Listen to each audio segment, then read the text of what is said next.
The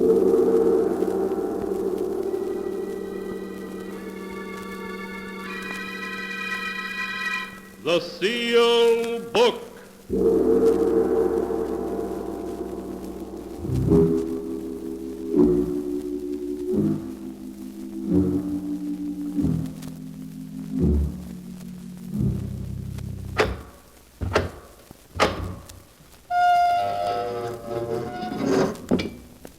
Once again, the keeper of the book has opened the ponderous door to the secret vault, wherein is kept the great sealed book, in which is recorded all the secrets and mysteries of mankind through the ages.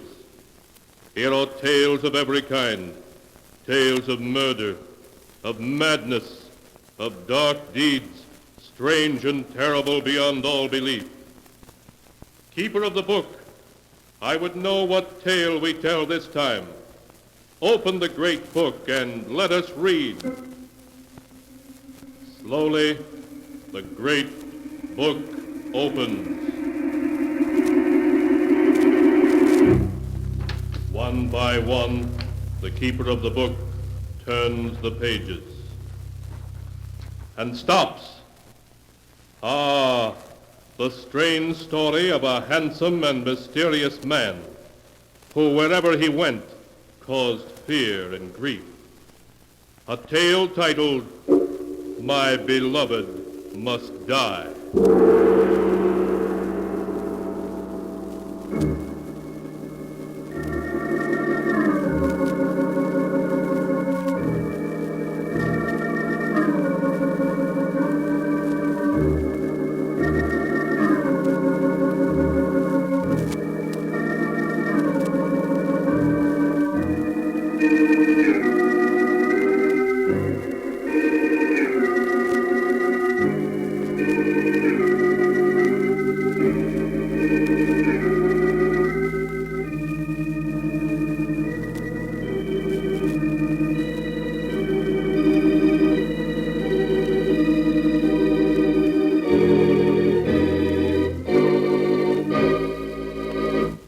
Here is the tale, My Beloved Must Die, as it is written in the pages of the sealed book. Our story begins in a large, smartly furnished apartment. Beautiful Joan Sanders sits at a desk, a pen in her hand. Her face is white and tense as she begins to write. Dear Mr. Rand, as you have long been a friend of the family, I'm writing this letter to you so that you may know why I'm going to do what I must. Believe me, there's no other way out. I know if you were here, you'd say murder's never justified, but I feel positive that in this case it is. I find it difficult to gather my thoughts so that I may write to you exactly what's happened. I suppose it all began that afternoon 2 months ago when Millie returned from her vacation. Oh, Joan, I had a wonderful time. Everything was just perfect. And, Joan, I met a man. Oh, no wonder everything was perfect. Oh, Joan, just wait until you meet him. His name is Victor Duval. Oh, tell me about him. Well, to begin with, he's 32 years old, a little over 6 feet tall, very broad-shouldered, is dark-complected, and has the most beautiful black eyes I've ever seen. Oh, really, Joan, he's handsome enough to be a Hollywood star. Millie, what about Frank? Have you forgotten you're engaged to him? No, but, well, perhaps we aren't really suited for each other. You grew up together, and you know how Frank loves you. Yes, I know, but Frank seems so young and immature. Has Victor told you that he loves you? No, but he will in time. I feel certain of it. Well, promise me, Millie, that until that time you won't break off with Frank. All right, Joan. I promise.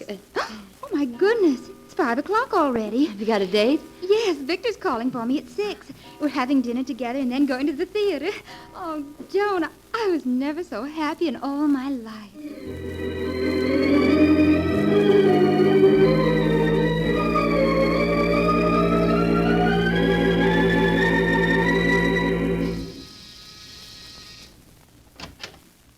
Good evening. You must be Joan, Millie's sister. Yes. And of course you're Victor. Come in, won't you? Thank you. Millie isn't quite finished dressing. You'll forgive me for staring, but I didn't believe anyone could be as beautiful as Millie until you opened that door. Oh, you're very kind. Oh, here are some flowers I brought for you. For me? Yes. Frankly, I want Millie's sister to like me. Hello, Victor. Oh, Millie! Millie, you're a vision of loveliness in that white gown. Here, this should go well with it. Oh, Victor. What a beautiful blue orchid. Thank you so much. Just matches the shade of your eyes. This is going to be a perfect evening. I just know it is. Isn't it, Victor?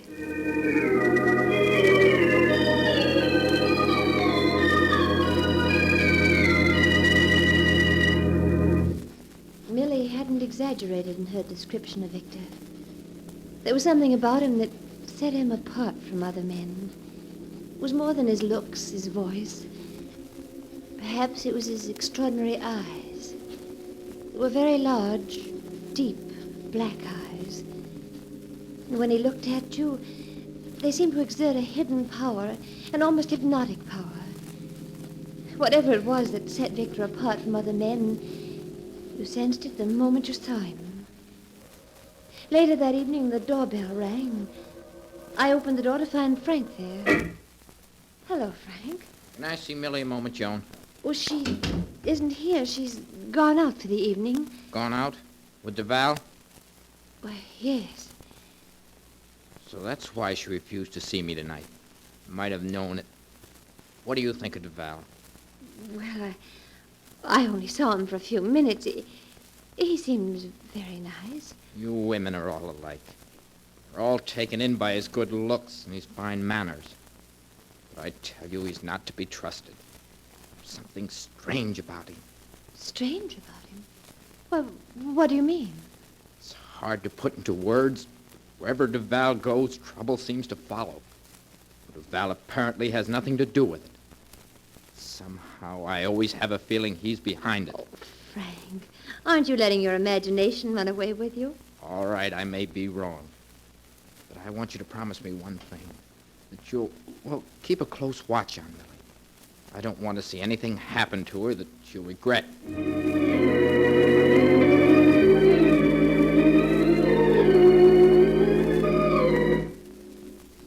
In the weeks that followed, Millie saw Victor constantly. Night after night, they went to shows, nightclubs, parties. Millie was rarely home before dawn. Almost overnight, she had changed from a sweet, unspoiled girl of 21 to a woman I no longer knew. Life to her had become Victor, and the excitement and gaiety he represented. Oh, hello, Frank. Come in, won't you? Thanks, Joan. Suppose Millie's out with Duval as usual? Yes, she is. And Frank, I'm worried. So terribly worried about her. Oh. So at last you're beginning to realize that Duval isn't just another man. There might be something to what I told you. Yes. Well, you have good reason to worry about Duval. What do you mean? I don't know who Duval is or where he came from. But in the short time we've known him, he's ruined several people we know and has broken up more than one home. Frank, what are you saying? You didn't know that our friend Duval is a gambler of the wildest type, did you? No. A few nights ago, he won $40,000 from Dan Richards. That ruined Richards and broke up his home. Oh, poor Dan. And his wife, Helen. Yes, and speaking of wives, did you know that Doris Anderson has filed suit for divorce? Doris Anderson. Yes. It seems that one night Duval was dancing with Doris, and he said to her, "What a pity you're married." Now Doris is in Reno. Oh, Frank, it just doesn't seem possible that anyone could want to do such things. Joan knows there are only a few things that Duval has caused. Everywhere he goes, he seems to create attention, bring about trouble, delights in it. I tell you, there's something unnatural about him. Frank, what can we do? I was hoping that if we just let Millie alone, she'd get over this infatuation for Duval, but she hasn't. I'm going to wait here until she returns. Then we're going to have it out. once and for all.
And now to continue the story, My Beloved Must Die, as it is written in the sealed book. The hours slipped by as Frank and Joan awaited the homecoming of Millie and her escort, Victor Duval. A little after 3 a.m., the door to the apartment was quietly opened, and Millie slipped in, followed by Victor. Good evening, Joan. Why, Joan, I didn't expect to find... Frank, what are you doing here at 3 o'clock in the morning? It's time you and I had a little talk, Millie. Frank, you're not going to lecture me, are you? Millie, you must listen to me. Can't you see what Duval's doing to you? He's making you cold and cynical like himself. There's something evil about him. His eagerness to create trouble, to see people unhappy. One time you would have despised him. Now you've changed. You've become like him. Oh, really, Frank, you're going too far. Millie, you know I love you. I'm only saying this for your own good. I'm tired of your constantly interfering in my life. I think our engagement's a mistake. Millie, what are you saying? Millie, you don't mean that. No, I love you and that I can't live without you. I'm afraid you'll have to, Frank. Here. Here's your ring. We're through. All right, Millie. I know when I'm licked. But I warn you, Val will bring you nothing but heartbreak if you don't give him up. Someday he'll stand smiling at you, just the way he's smiling at me now. And then you'll see him for what he really is.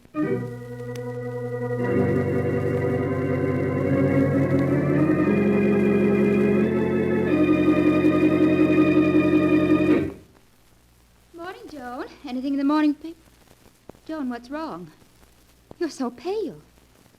Millie, Frank was killed early this morning while driving home. Killed? Yes. The paper says he ran off the road while traveling at a fast speed and hit a telephone pole. Oh, it's dreadful. He's so young. Joan, why are you looking at me like that? You think it was my fault that he was speeding and ran off the road, don't you? Go ahead, say it. Your fault? I don't know. Somehow I keep thinking it was Victor's fault. We were all so happy, contented until he ended our lives. You haven't any right to talk about Victor like that. You know I love him. Oh, he's cast a spell over you as he has over so many others. And in the end, it can only lead to disaster for you as it has for Frank. Victor's evil, I know that now. Stop saying that. Do you hear? Stop saying that. He isn't evil, and I'll never give him up.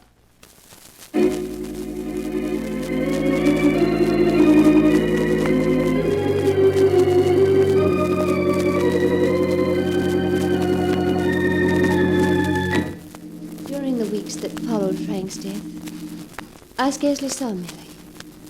I sensed that she was avoiding me, afraid of the accusation she imagined she saw in my eyes. I knew that she was still seeing Victor every night. I began to hear stories from a dozen sources about the two of them and the life that Millie was leading. As time went by, Victor became involved in one scandal after another, and Millie with him. One night I went to his home determined to have it out with him. Victor, you and I must have a talk. But of course, Joan. What is it you wish to say to me? Victor, you mustn't see Millie anymore. Oh? May I ask why? You know very well why. Since you've entered Millie's life, there's been nothing but trouble. Before Millie met you, she was unspoiled and contented, ready to marry a nice boy, but you changed all that. Perhaps, my dear, it's a change for the better. You know that isn't true. If Millie weren't in love with you, she'd never be leading the life she is. You've taken her and tried to change her into someone like yourself. Someone who's evil and corrupt. You know, you're very beautiful when you're angry. You're amused by all this, aren't you? You enjoy knowing I'm worried. Well, all right, but just remember, you'd better not see Millie again. Joan, you wouldn't by any chance be forbidding me to see Millie because you happen to be in love with me yourself? Me? In love with you? Yes. Does that sound so incredible? Well, Many women are in love with me. you're the last man in the world I'd fall in love with. You're nothing but an egomaniac with an overwhelming desire to possess and to destroy. And yet, from the moment we met, you have been in love with me, haven't you? Oh, you fought against it, told yourself I'm a scoundrel, which I admit I am, and you've tried to forget me. But you can't. That isn't true. I've never loved you, and I never will. You have, and you still do. You dreamed of my taking you in my arms like this.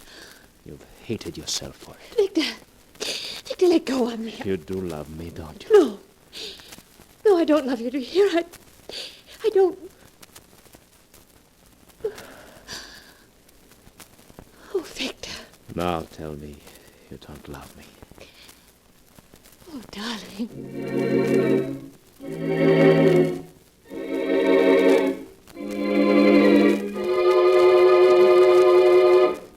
Even now, a month after that night that Victor took me into his arms, I'm confused. How can a person hate Victor as I do and yet love him at the same time? I know he's evil, that he's ruined the lives of many people. Millie's, Frank's, perhaps my own. Yet in spite of that, when I'm with him, it doesn't seem to matter. When he called at the apartment a few nights later, I was happy to see him. Victor. Good evening, John. May I come in? Yes, of course. Thank you. Millie isn't home yet. I haven't come to see Millie, but her sister.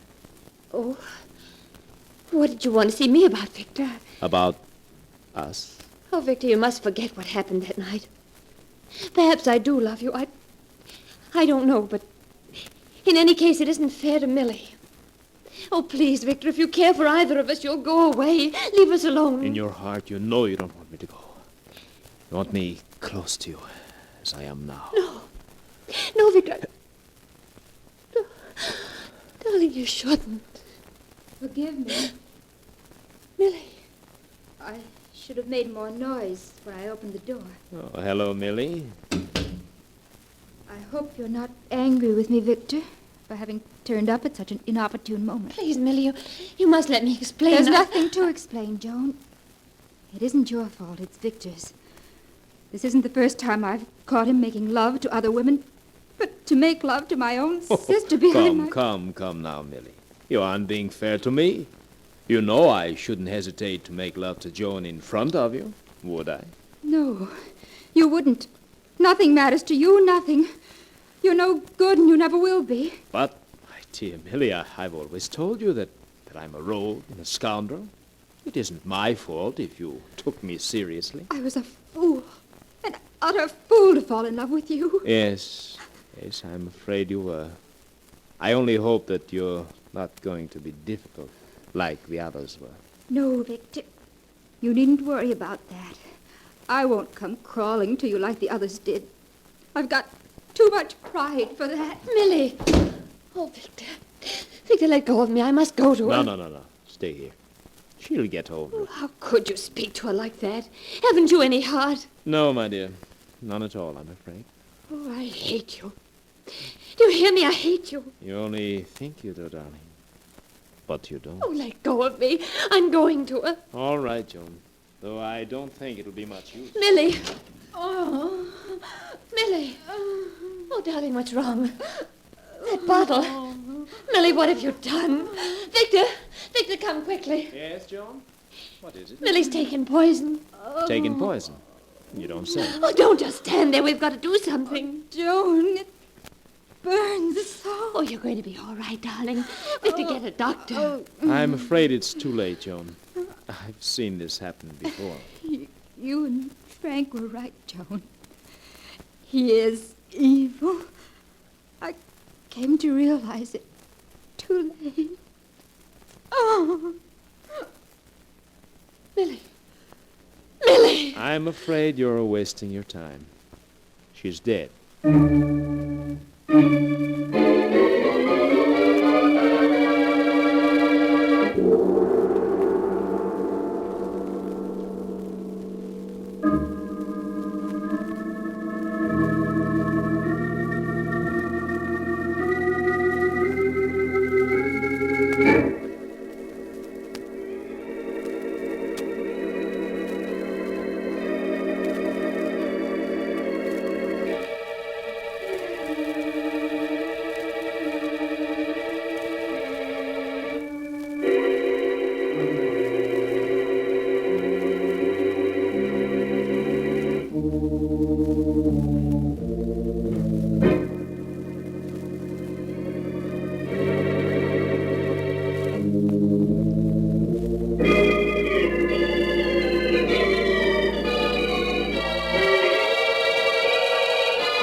And now to continue the story, My Beloved Must Die, as it is written in the sealed book. Joan Sanders, her face white and tense, sits at her desk, writing to a family friend, explaining why she is going to do what she must. It's been a month now since Millie died. A month in which I've suffered all the torments that she must have undergone when Frank died. At times I fear for my sanity. I know I should forget the past and live for the future, but I can't. For the evil of the past is with me in the present. This afternoon Victor phoned me. It was the first I'd heard from him since that night Millie died. When I heard his voice, I'm ashamed to say I was thrilled. Thrilled to hear the voice of the man who's responsible for Frank's death and Millie's. In spite of everything, I know I still love him. There's only one way out. Victor Duval must not be allowed to go on ruining lives. I expect him here any minute now. So I must close this letter. What I'm going to do must be done. Victor.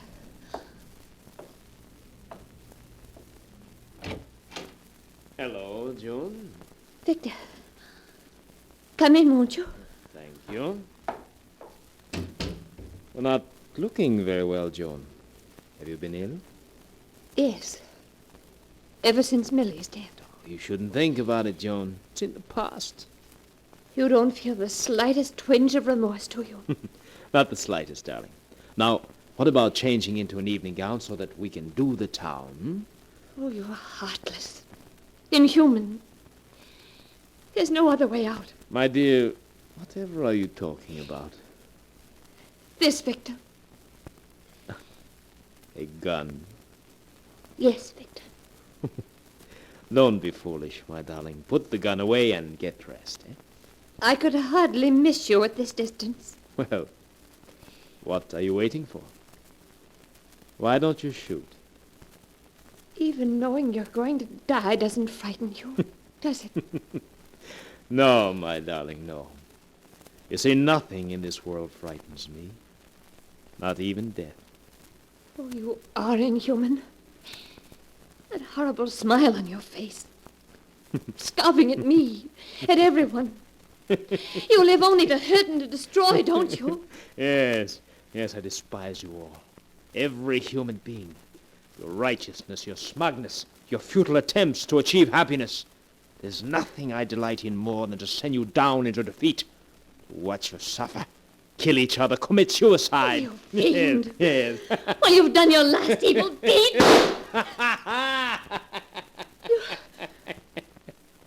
Don't you fall? I've shot you. Evidently, you missed. Well, I won't miss this time.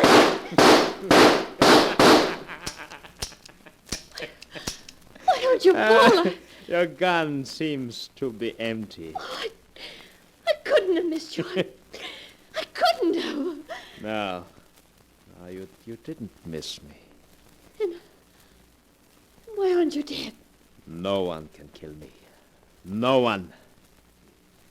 Joan, don't you know who I am? Who are you? Look into my eyes. Look deeply. Now do you know with whom you have fallen in love?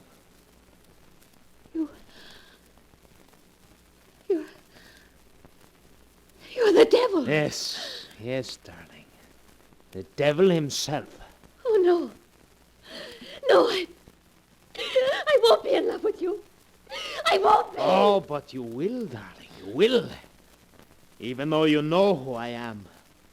You'll be in love with me forever. Forever.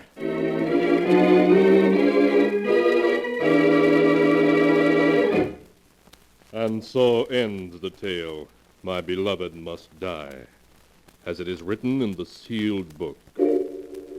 A few days after Joan Sanders had unsuccessfully attempted to kill Victor Duval, she suffered a nervous breakdown. When the doctors questioned her, she kept repeating over and over that she'd fallen in love with the devil.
And now, keeper of the book, before you close the great book, show us the tale we tell next time. This one, yes, the tale of a scientist who ventured into the unknown and whose experiment brought disaster into his laboratory. A tale titled, Beware of Tomorrow.